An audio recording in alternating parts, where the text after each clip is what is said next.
बेटा good morning. Covid महामारी के समय जब विद्यालय सरकारी आदेश के अनुसार बंद कर दिए गए थे, बच्चे गांव चले गए थे क्योंकि समय ऐसा था। ये बहुत बड़ा हमारे लिए चैलेंज था कि हम बच्चों को कैसे हम पढ़ाएंगे, और बच्चों की नई क्लास होने के कारण बच्चों को हमने उनका फेस नहीं देखा था, हम उन्हें जानते नहीं थे। तो हमने बच्चों को सर्च करना, एक एक बच्चे से कांटेक्ट करना और उनको पढ़ाना, ये हमारे लिए बहुत बड़ा चैलेंज था। और मैं ये सोचती रही दिन रात कि मैं कैसे संपर्क करूं सभी बच्चों से। तो इसके लिए मैंने कुछ नए तरीके सोचे।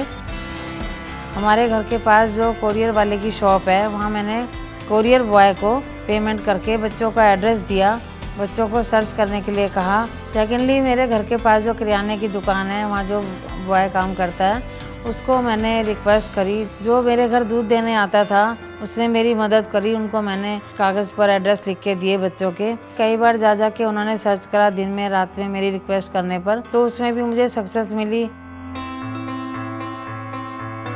जब हम इस नोबल प्रोफेशन में आते हैं तो शायद एज ए करियर चूज़ करते हैं। हम ओथ लेते हैं कि हम पूरी डेडिकेशन से इस काम को करेंगे।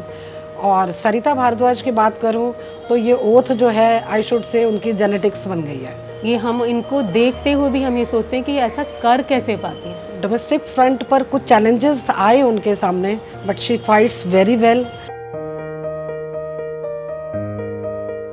मेरे हस्बैंड 30-35 साल से इस हालत में हैं, जबकि वो सर्विस भी करते थे, लेकिन वो डिपेंड थे। उनके दोनों ही रिप्लेस हो गए।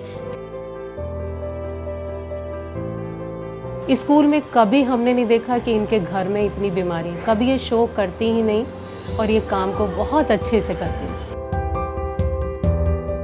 मैं तो दिल्ली सरकार का धन्यवाद करना चाहूँगी कि एक छुपे हुए टैलेंट को उन्होंने इतना ऊपर आने का मौका दिया, समाज को दिखाया।